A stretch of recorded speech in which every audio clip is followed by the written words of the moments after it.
Irena Sendler was not a woman who waited for permission. Not anymore. The office behind the door was where they processed Jewish families. Papers, interrogations, orders, everything passed through those desks before people were loaded onto trucks or herded toward the ghetto walls. Irena had seen enough. She knew what came next for those families. She didn't need more proof. She turned, staring the German officer in the eye. "I'm from the health department," she said firmly, flashing the forged badge without hesitation. "Typhus is spreading again. If it reaches the Aryan side, your superiors will hang you before they blame the Jews." The threat hung there just long enough. He stepped aside. Irena stepped through. It was September 1942. Warsaw had already bled. Enough. The ghetto was packed beyond belief, children dying on sidewalks, mothers bargaining with soup for silence. The Nazis had made it clear. Jews were animals to be kept in cages until they could be relocated. Everyone in the city knew what that word meant. The trains didn't return. She kept her breath steady. Behind her coat, a vial of medicine clinked lightly. Sugar water mixed with sleeping powder, just enough to keep a toddler still. Too much noise in a sack could get you shot. In the weeks before, Irena had already smuggled out 3 children. One in a toolbox, one hidden beneath bricks in a cart, one wrapped like a corpse in a blanket, carried past soldiers who didn't want to touch a dead Jewish baby. But this time was different. She wasn't just collecting one child. She was meeting a mother who'd agreed, begged, to let all 3 of her children go. Irena had seen those eyes before. Eyes that knew they wouldn't live. Eyes that still hoped their children might. Room 12. Second floor. She walked with purpose. No one stopped her. Inside, the mother was already waiting, holding the youngest in her arms. Her 2 sons sat quietly on the floor, too thin, too silent. Their eyes darted toward the door when Irena entered.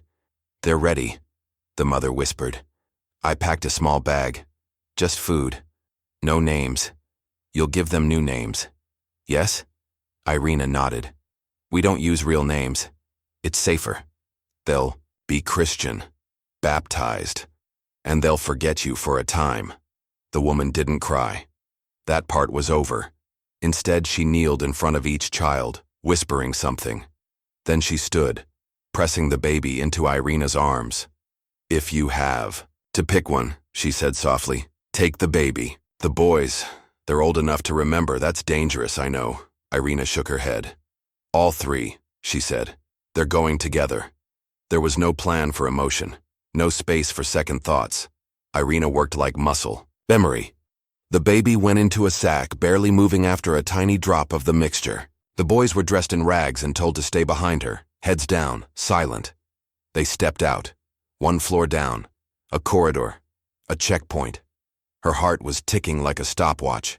Every step calculated. The officer at the gate looked up.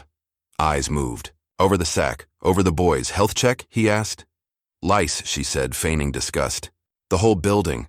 These 2 might have it. They're being quarantined." He waved her on. No questions. Out the gate, down the alley, around the corner. That was it. No shooting, no one screaming. Just silence. That's what escape really looked like. Quiet, fast, invisible. She didn't breathe until the tram station. At the safe house, the children were given new names, new identities, baptism papers, quiet rooms, gentle voices. The mother never saw them again. That night, Irena sat at her table, writing down the children's real names, where they came from, who their parents were.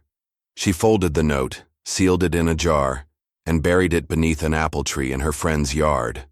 One day, if the war ended and they survived, someone might look for those names. Someone might remember. She added 3 more names to the count. 3 down. 124 to go.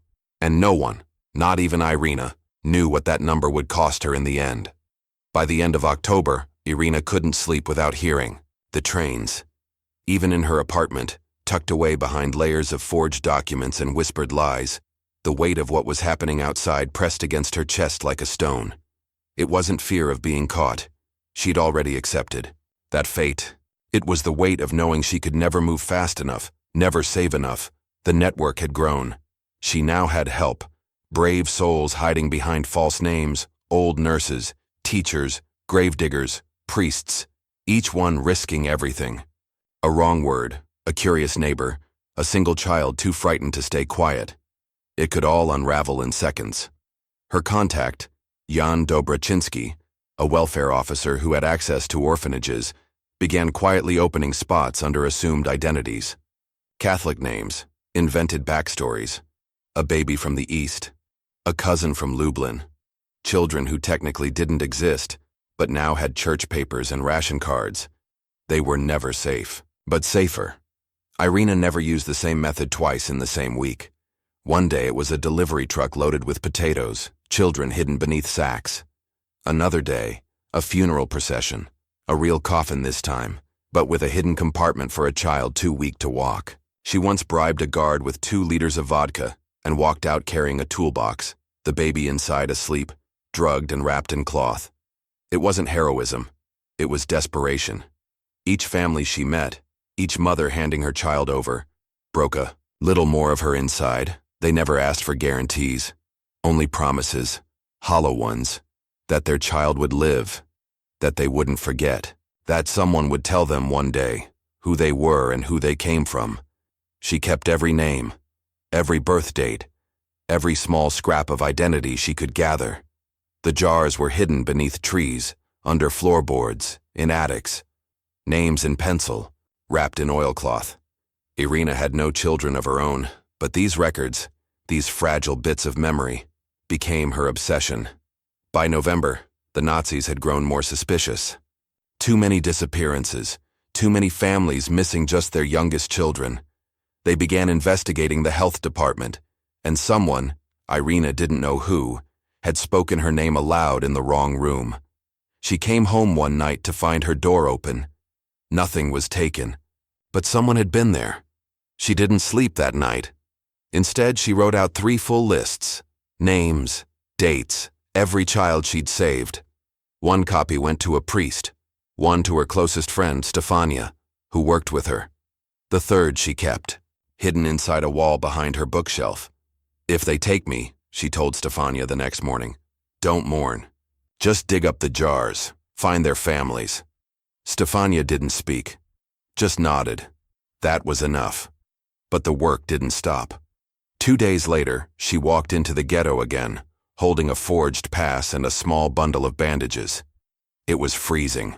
Children lay curled in doorways, faces hollow and eyes too tired to blink.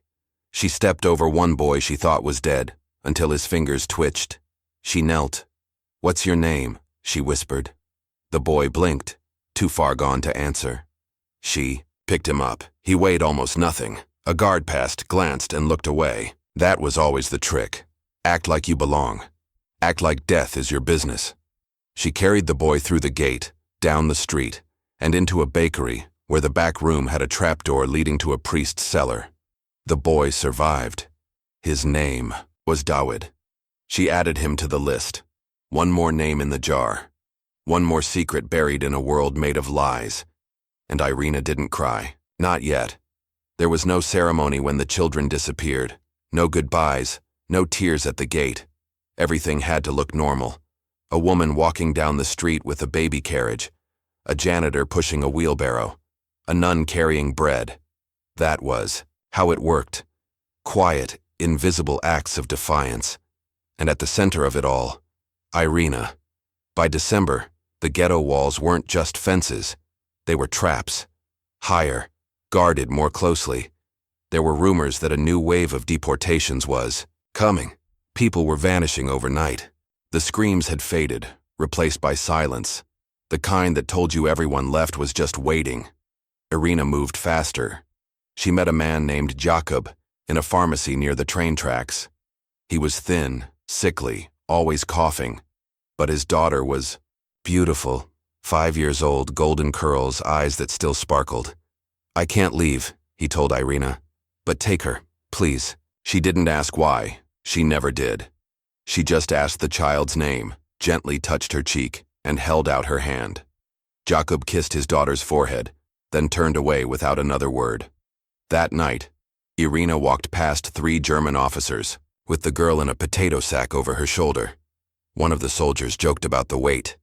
"Looks like a big dinner," he said. She laughed. "If I'm lucky," she replied. She didn't stop walking until she reached the old convent outside the city. The child was baptized the next morning, renamed Anna, and placed with a widow in a small village who had already taken in 2 others.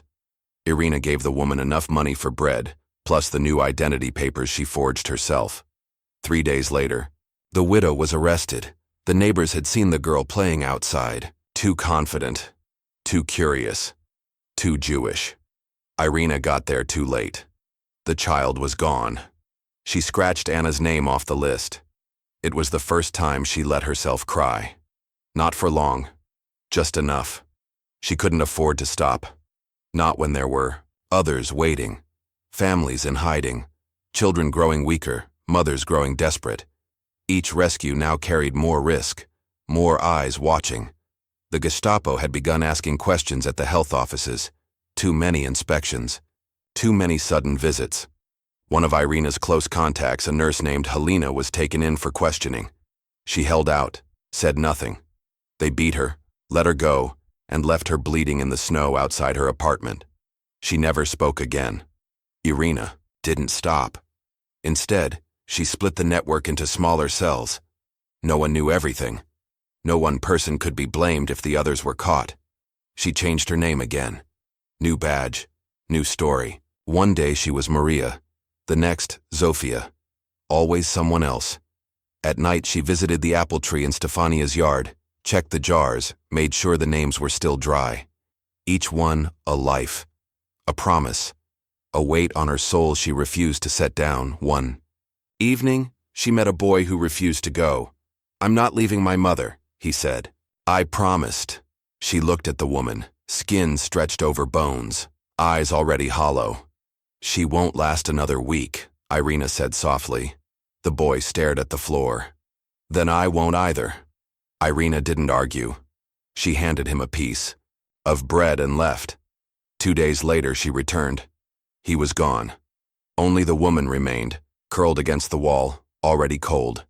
Sometimes failure didn't come with bullets. It came in silence, in a promise you couldn't keep. Still, Irena went back.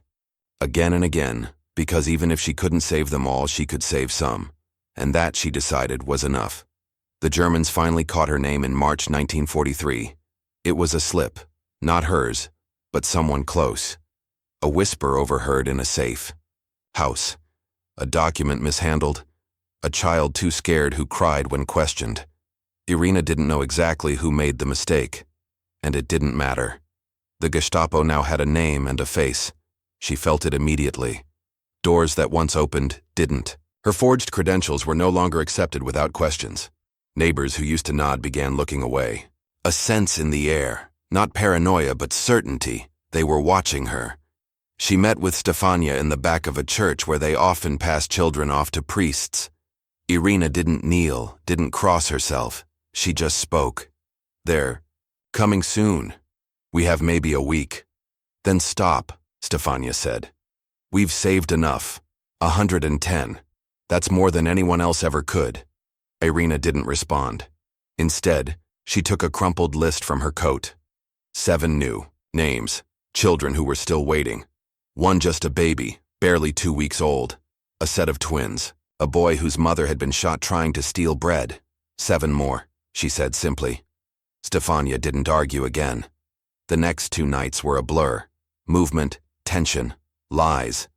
2 of the children went through the sewers, guided by a young plumber who owed Irena his life. The baby went out in a delivery truck under rotten cabbage. The twins were the hardest. Too energetic, too loud. She had to split them up, sending one to a monastery, the other to a farm couple who'd never had children of their own. Each drop-off was done in silence. No hugs, no promises, just a whispered name, a folded slip of paper, and the unspoken, "Please, please live." By the 6th child, Irena barely had the strength to stand. She took no breaks, ate whatever she could find, mostly old bread, sometimes a potato, often nothing. Sleep came in bursts, never more than an hour. Her hands were cracked, her face thin and drawn, but she smiled when she handed off the seventh child to a woman with a red scarf and a thick lie. "This is my cousin's daughter," the woman said to the gatekeeper at the orphanage. "Her parents died. She has nowhere else." The gatekeeper stared at the girl, her hair tied back, her eyes too knowing for her age. "Another war orphan," he muttered. "We're full, but all right." He stamped the paper. Irena let herself breathe. 7 more. She scratched the names onto a slip and tucked it into her coat.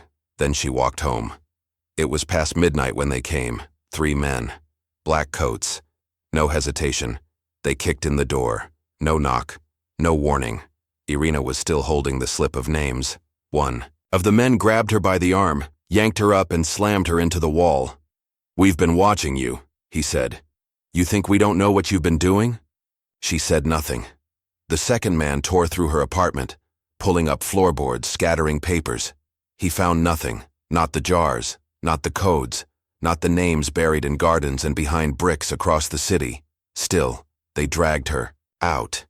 No one in the building moved. No one dared look. They took her to Pauiak prison, infamous for screams and things worse than death. She was thrown into a cell barely large enough to sit. She didn't scream. She didn't beg. She only thought about the jars and whether anyone would find them if she didn't make it out. The interrogations began the next morning.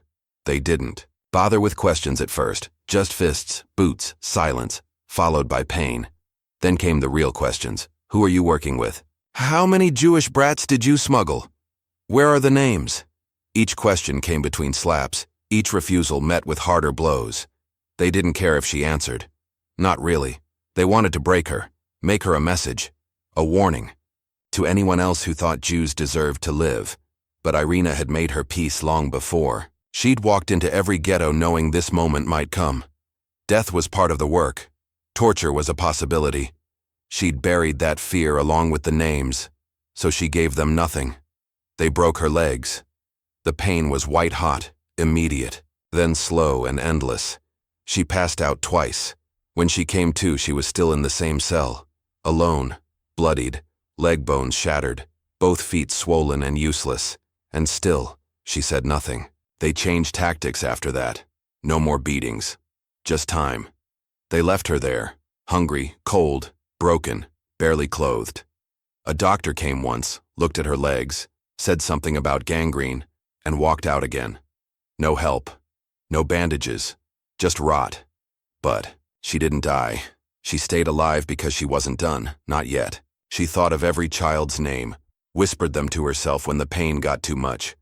Dawid, Anna, Jakub's daughter, the baby in the cabbage truck, the twins. She held their faces in her mind like a prayer. And then one morning she heard footsteps, not boots but softer, urgent. The guard opened the cell. "Irena Sendler," he said. She didn't respond. "You've been sentenced to death. Hanging, tomorrow." She nodded. She'd known it was coming. He didn't move. "There's a note here." He pulled out a folded slip of paper. No name on it, just a single sentence. "Use this money. It's been paid." That night, she was taken from her cell, not to the gallows, but to the yard behind the prison. 2 guards walked her halfway to the post, then turned. "Run," one of them whispered. She couldn't walk, not with shattered legs. But before she could ask anything, another man appeared, a face she barely recognized from her old network. He was pushing a cart, a broken wheel. Inside, old linens, and a space just large enough to hide her. They loaded her in. 30 minutes later, she was gone. The Gestapo put her name on the execution list the next day, announced she had been hanged, put up posters across Warsaw, warned that harboring Jews or helping traitors would meet the same end. But Irena Sendler wasn't dead. She was hidden, bruised, crippled, her legs wrapped in cloth and pain, but breathing, and somewhere, buried beneath the apple tree, the names waited. She would walk again. She would write again. Not for herself, but for them. Because the list wasn't finished, and as long as she lived, they lived too. They kept her in the cellar of a safe house for 3 weeks. Stefania nursed her in silence, feeding her small spoonfuls of soup. cleaning her wounds in candlelight. There were no doctors, only makeshift splints, torn fabric for dressings, and whispered prayers. Irena drifted in and out of consciousness, fevered and weak, haunted by dreams of children crying behind locked ghetto walls. Every time she opened her eyes, Stefania was there. "You were dead," Irena croaked once. Stefania smiled faintly. "So, were you?" The Gestapo's posters were still everywhere. Her face, blurred slightly in the printing, was nailed to every lamppost with the word "executed" stamped in black ink. Irena Sendler, war criminal, a traitor, dead. It became her greatest advantage. She was invisible now. The network had scattered after her arrest. Some had gone underground, others arrested.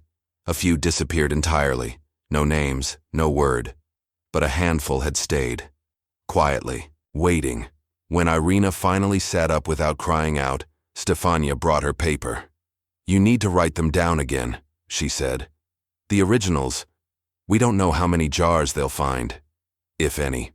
So Irena wrote names, birth dates, original parents, fake names, where each child had been placed, who had taken them in, every detail she could recall.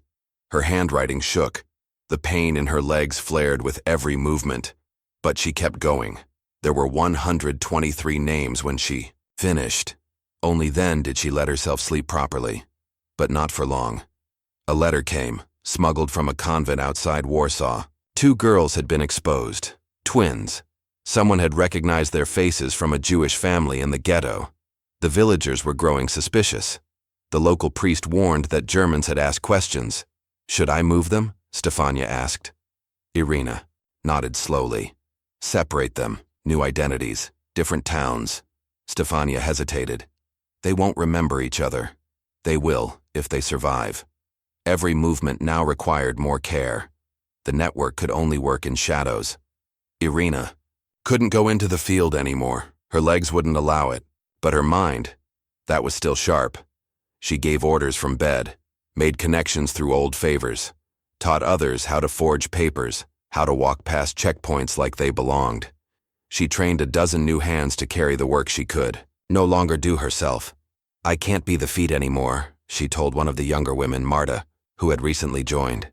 "But I can still be the voice. The map." Marta looked at her with awe. "They said you were dead." Irena smiled weakly. "I was. Now I'm something better." The children kept coming. Not in great numbers. Not anymore. But enough. A baby left in a basket behind a butcher's shop. A 6-year-old found curled in a stairwell beside his mother's body. A teenage girl hiding in a warehouse, too old for most to risk helping. Each one passed through the system. New names, new families. One more chance. And Irena kept writing. She hid new records beneath floorboards, in chimneys, inside the bindings of books. She kept one list folded in her dress at all times, sewn into the lining like a hidden lifeline. The names weren't just facts. They were children, and she would not lose them. By the summer of 1944, the list had grown again. 127 names. That night, Irena burned the duplicates. She held the original in her hands, kissed the paper, and buried it beneath the same apple tree where the earth knew her secrets. And then she vanished. No one saw her for months, because her work was done, but her story wasn't. The Warsaw Uprising erupted in August 1944.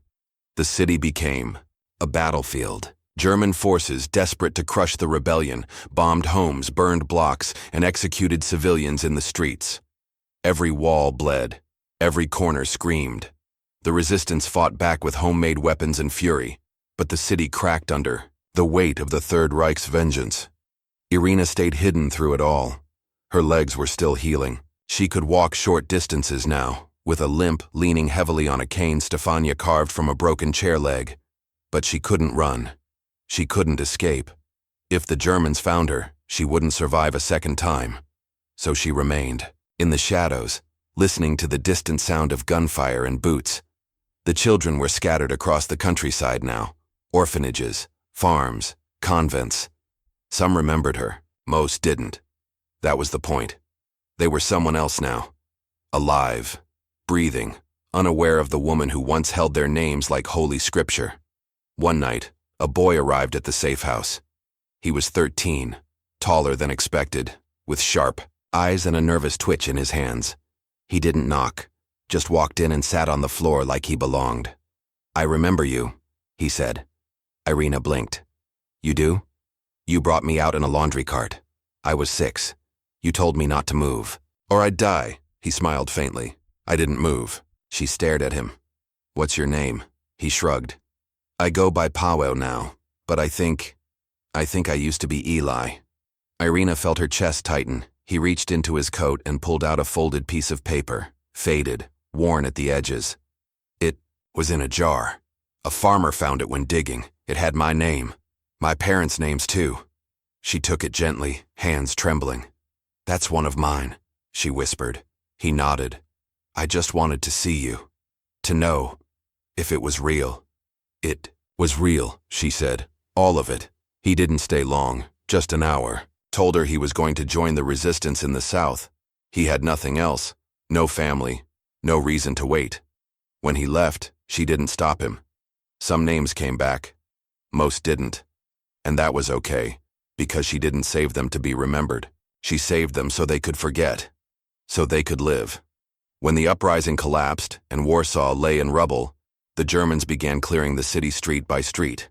Survivors were rounded up, deported, executed, or shoved into labor camps. Irena and Stefania fled to the woods just outside the city, living in silence with an old priest who knew better than to ask questions. It was in that forest, far from the city she'd once fought to protect, that she realized the war was ending. Rumors spread fast, Russian troops advancing, German lines breaking, the Reich crumbling under its own weight. By January 1945, the Red Army marched into Warsaw. What remained of the city was ruins and bones.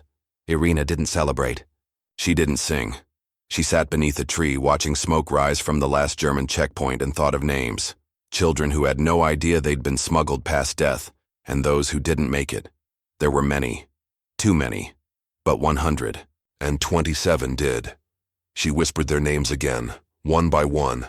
They were hers, and now they were free. The war ended, but Irena's world didn't heal with it. Warsaw lay in pieces. Streets she once walked daily were nothing but charred skeletons. Friends were missing, some confirmed dead, others vanished into the gray fog of war. Stefania stayed by her side, quietly rebuilding their lives from scraps. They shared a single room in a crumbling building, surviving on government rations and whatever they could trade. But Irena didn't rest. The lists were all she cared about. She retrieved the jars. What was left of them? Not all had survived. One had cracked in the frost, water seeping in, smudging names until only faint impressions remained. But 2 others were intact. She held them like relics, opened them with the reverence of someone unlocking memory. She laid out the names in rows, rewriting everyone. This time, in ink, 127. Every child. Their new names. Their old names, family ties, the names of parents who were likely dead now, buried under rubble or ash. She didn't let herself cry. She just kept writing. Then she did something no one expected. She went to the new Polish Committee of National Liberation. She brought the lists in person, handed them to an official and said, "These are Jewish children. They were smuggled out during the war. Some have been adopted. Others are hidden. Their families may be alive, or may want them back." The man looked confused. "You want the state to, what? Reclaim them?" "I want them to know who they are," she said. "I want someone to remember." He barely glanced at the papers. "It's complicated now. Records were destroyed. The borders are different. Most of their relatives are gone." "I don't care," Irena snapped. "These children have a right to the truth." She left without waiting for agreement. She took copies to Jewish organizations, orphanages, local parishes. Most were grateful. Some looked at her with suspicion. Who was she to say these children were once Jews? What if the new families didn't want that truth known? What if it caused more pain than healing? She didn't argue. She just gave them the names. They would decide. She knew not all would be found. Some children were too young when taken. They'd grown up in Polish homes, baptized, raised in the faith. They didn't remember their first lives, their language, their mothers. But a few came forward. An older woman from Krakow claimed she was one of the names. She didn't remember anything, just the name her adopted mother whispered before dying. It matched one of the slips. A boy wrote from France saying he'd been adopted through a convent. A priest had passed him a note before fleeing the Nazis. That note had one word: Sendler. She kept all the replies in a box. For every letter that came, 10 names remained unanswered. Still, she pressed on. But fame, recognition, none of it came. Poland was rebuilding, but now under Soviet control. Heroes from the war were carefully selected. Jewish stories, especially ones involving rescue, didn't fit the narrative the new regime wanted to tell. Irena wasn't persecuted, but she wasn't celebrated either. She returned to her work in public health, quietly, modestly. She limped now, a constant reminder of what she'd given. When someone asked once if it was worth it, the pain, the arrests, the scars, she answered without pause. I couldn't have done nothing, she said. And I couldn't have done more. The children were still out there. Some would forget. Some would remember. Some would never know who they were. But because of her, they were alive. That was enough. Years passed. Irena aged quietly. She never remarried. She had no biological children of her own. Her life, as far as anyone could see, was simple. A retired social worker, a limping woman with a soft voice, always carrying a notebook, always writing. But inside her home were boxes, neatly labeled, filled with names, letters, reports, scraps of paper. Every child she saved, every attempt made to reconnect them with surviving relatives, every failure. She still received letters, even decades later. Some came in English, some in broken Polish, some with no return address at all. Most were short, grateful, curious. One read, "My adopted parents died recently.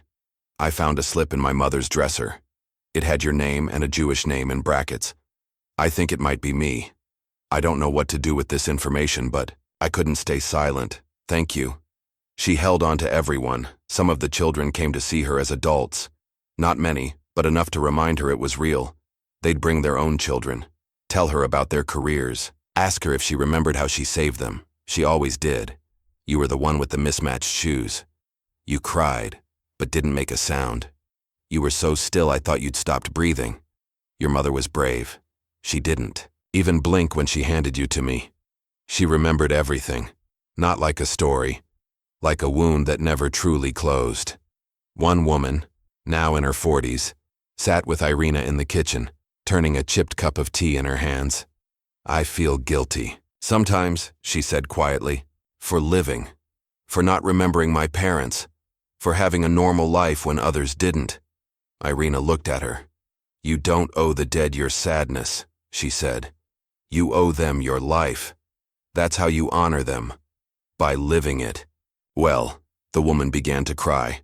Irena didn't stop her. She had cried enough for everyone during the war. Now she just listened. Recognition came late in her life. In the late 1990s, a group of students in Kansas discovered her story while doing a school project on the Holocaust. They wrote a play, Life in a Jar, based on the lists Irena buried. It went viral, slowly spreading beyond the school walls, beyond America. Poland took notice. So did Israel. Suddenly, journalists called. Officials appeared. Interviews were requested. Irena was confused at first. "Why now?" she asked. "Why after so long?"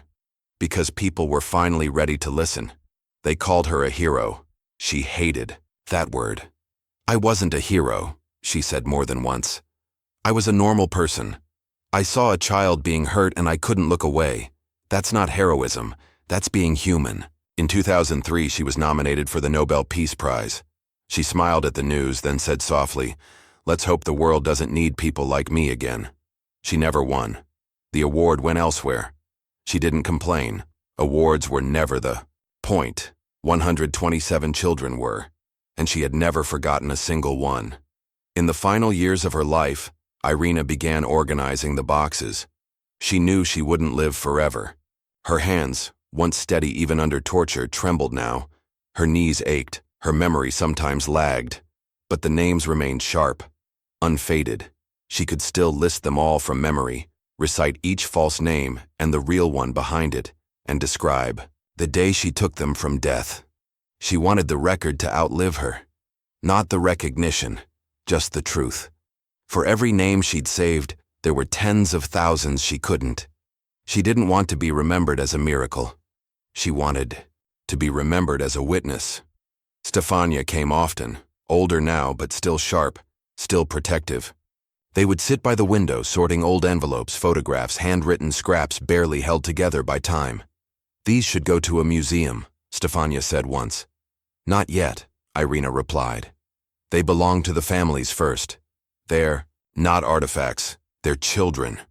One of the names she came back to again and again was Anna, the girl in the sack, hidden beneath rotting cabbage in the back of a truck.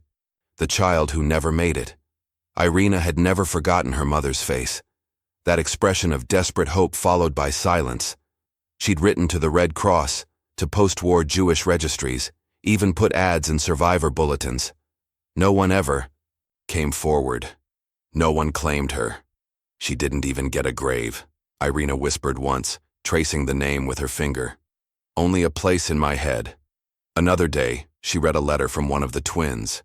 Now an old man in Canada, a retired teacher with grandchildren.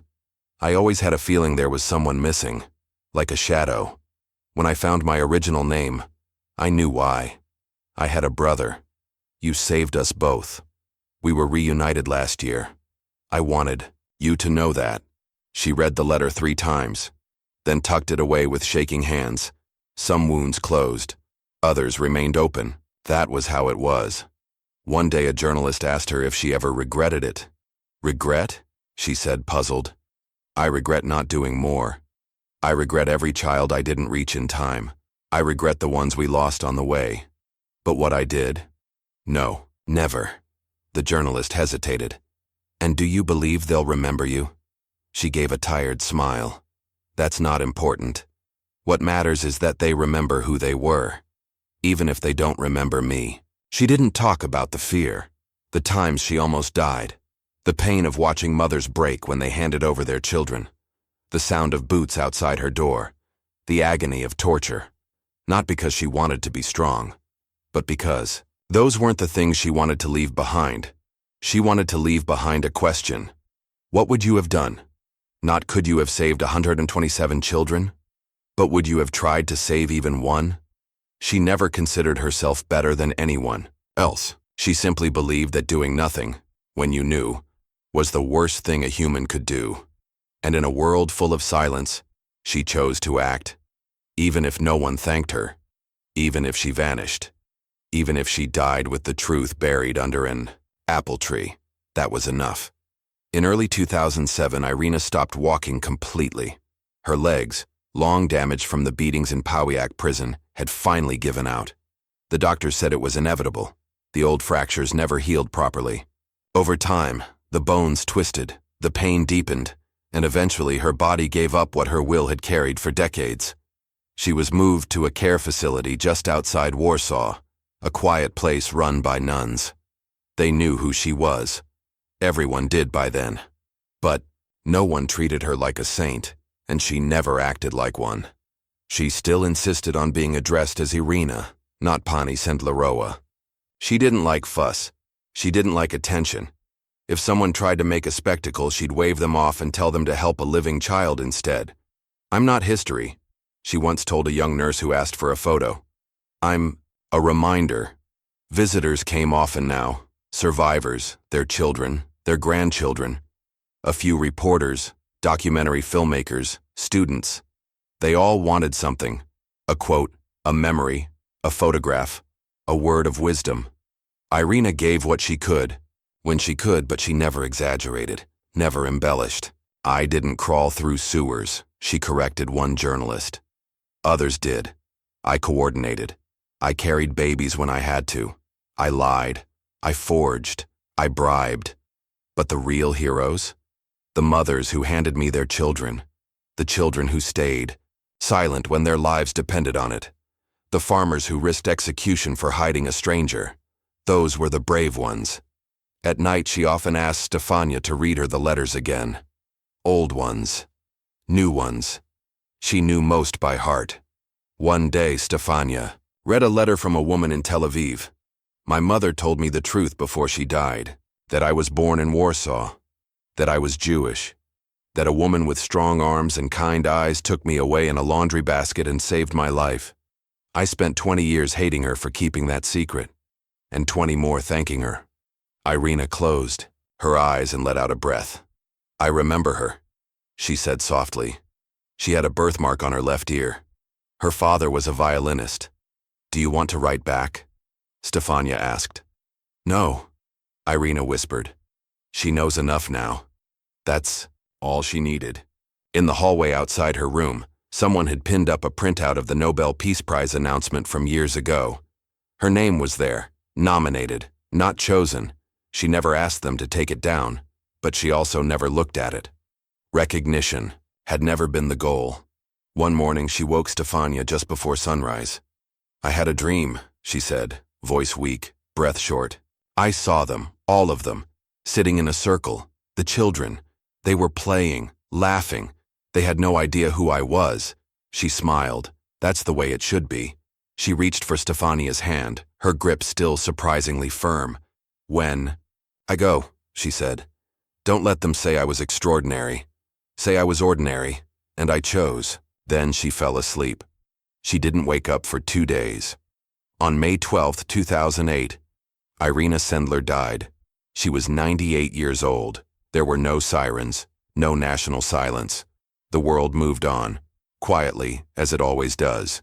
In Warsaw, a few local papers printed her obituary. Some called her the female Schindler. Others wrote, the woman who saved 2,500 children, mistakenly repeating the number circulated by others over the years. Irena would have frowned at that. 127, she would have corrected. Those are the ones I know I got out myself. The rest belonged to a network. I don't take what wasn't mine. Her funeral was modest, just like her life. Stefania stood beside the casket, hands folded, staring ahead. She said little, but in her coat pocket were 3 slips of paper, not prayers, names, from the jar. The last 3 children Irena had ever written down. She slipped them into the casket before it closed. They should go with her, she whispered. They were hers. A few survivors came. Some recognized each other, vague memories surfacing, like fragments from dreams. An older man, probably in his 60s, leaned on a cane beside a woman in her 40s. She carried me out in a suitcase, he said. I think she carried me in a breadbasket, the woman replied. I was 3 months old. They didn't cry, not then. They stood there silent, as if realizing that this was the final thread connecting them to a truth they'd never fully known. A rabbi gave a small eulogy, honoring her work, her defiance, her quiet courage. A Polish priest followed, quoting from the Book of Matthew. Whatever you did for one of the least of these, you did for me. Stefania didn't speak publicly, but later when the crowd had thinned, she stood over the grave and spoke softly. Just for Irena. You asked me once if the world would remember. I think maybe now it will, but not enough. Never enough. She placed a small tin box at the base of the headstone. Inside were the last surviving copies of Irena's original list, laminated, worn, and marked with her handwriting. Every child, their aliases, their truths. For decades, that box had been Irena's burden. Now, it belonged to the world. Weeks later, international media finally caught up. Israeli stations broadcasted tributes. American newspapers ran headlines like Irena Sendler, Holocaust hero, dies at 98. There were photos, half-truths, quotes she never said, stories she never told. But buried in the noise, the truth remained. She wasn't a hero by her own measure. She wasn't trying to be brave. She was simply someone who had a choice and chose to act. Again and again, until her legs broke, until the Gestapo tore her world apart, until she had no more children left to carry. And even then, She never stopped.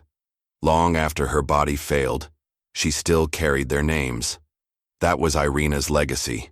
Not medals, not prizes, not statues, just names, and a refusal to forget. After Irena's death, the world remembered, but not all at once.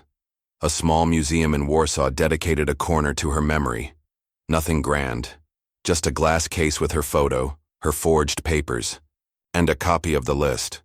A plaque below it read, Irena Sendler, saved the forgotten, fought without a weapon, chose humanity. Tourists came, school children came, but most walked past it quickly. The display was quiet, modest, like she had been. It didn't shout, it didn't demand. But there were others who didn't walk past. In Israel, Yad Vashem had already named her one of the righteous among the nations decades earlier. After her passing, survivors began speaking more openly, many for the first time. Children she had saved, now gray-haired adults, came forward. Not all had traced their identity back to her directly, but when her name surfaced, something clicked. In their memories. I used to dream of a woman, said one. She smelled like soap and had a voice that said everything would be okay. I didn't know she was real. I thought she was my imagination. She told me not to cry, said another. She said if I cried, I'd be found, and if I was found, I'd die. I stayed silent. For 2 hours. I think that's why I'm alive. Stories came out in fragments. Not everyone wanted to remember. Some had been raised as Catholics and chose to stay that way. Others rejected the idea that their identity had been hidden, even if it had saved their lives. Irena had known this would happen. She had accepted that truth decades ago. You save a life, she once said, but you don't control what that life becomes. That's the cost. In a university in Kansas, the students who had once written Life in a Jar were now adults. They returned to Poland to visit her grave. One of them, now a teacher, read aloud the final scene of their play in front of the tombstone. She didn't need a monument, he said quietly. She built it herself, one name at a time. The tin box Stefania buried with Irena was later duplicated. Copies of the list were distributed to museums, Jewish organizations, historical archives. Each entry checked, verified, cross-referenced with survivor accounts and post-war orphan records. They were real, every single one. Some scholars argued over the final number. Was it truly 127? Could it have been more? Possibly. Irena never claimed exactness. She only claimed the truth she could prove. The children she personally carried, personally documented. Stefania spent her remaining years speaking at schools. Not about the war itself. Not about death camps or politics or who betrayed whom. She spoke about the moment Irena had looked at her and said, "We have to help them. No one else will." That moment had changed her life. That was the seed. That was the story. And maybe that was the lesson. That in the middle of a world collapsing, one woman with forged papers, trembling hands, and broken legs chose to save a child. And then another. And then 125 more. Time marched on, as it always does. Irena Sendler's name slowly found its rightful place in history, not just as a figure in textbooks, but as a symbol, not of perfection, not of martyrdom, but of choice. The kind of choice ordinary people face when the world starts burning, and the only thing left to do is decide whether to run or to reach back for someone else. She never asked to be remembered, but she was. The children she saved, those who survived war, hunger, silence, shame, carried pieces of her in their lives. Not in memory, necessarily, but in instinct. In the moment. They reached for their own children with protectiveness they couldn't explain. In how they held their partners during fear. In how they stared down injustice, sometimes without knowing why they had the strength to do it. It was Irena. It was always Irena. Because sometimes legacy doesn't live in headlines or medals. Sometimes it lives in the choice you make when no one is watching. That is what she left behind. Not a statue, but a standard. And so the question is no longer about her. The question is about you. What would you do if it were your name on the list? If you had no power, no army, just 2 hands, a lie in your mouth and a child in your arms? Would you walk past the checkpoint? Would you risk everything? Would you save one? If this story moved you, subscribe for more real, raw, human stories that history tried to bury. Comment below. I would have saved one. If you believe even a single life is worth risking everything for, let's make sure the world never forgets.